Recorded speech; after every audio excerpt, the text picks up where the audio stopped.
Kalaki yung kwarto dito sa 10,000 to 25,000 cash out only promo natin na 2-bedroom unit. So ito siya. Ganda, oh, 'di ba? Oh, may kasama na yung window blinds, may kasama na yung tiles, nakapinturado niyan, may abang na rin siya for aircon. So ito yung sa first room natin, oh, 'di ba? So napaka-spacious niyan, guys. Oh, wala yung pinaka-favorite part natin. Okay, yung bathroom, oh, 'di ba? So, oh. Meron ng kasamang fixtures yan, toilet and bath, tsaka shower. Oh. Yung pinaka-paborito natin tambayan is yung living area.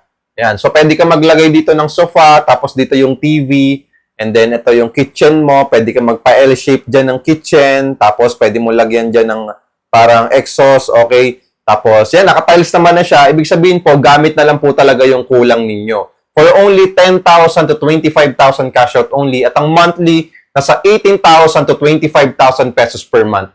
Good news, requirements mo lang ang kailangan, pati yung nasabi nating 10K to 25K na reservation fee. Wala na tayong kailangan na down payment, okay? Kailangan lang natin requirements, tapos yung reservation fee mo, okay? Pwede natin idaan muna sa pre-approval para masigurado natin na okay yung processing ng bank loan mo. Okay? Para ma-approve ka agad within 30 to 90 days. Okay? Once na na-approve ka na, pwede na kagad malipatan at makuha yung susi mo. At pwede mo na kagad matirhan, lagyan ng gamit, pagandahin, pa-interior, okay? Tapos, nasa sayo kung titiran mo, or lilipatan mo, or papaupahan mo. Tayo na to, pwede na talaga itong malipatan agad at magamit agad.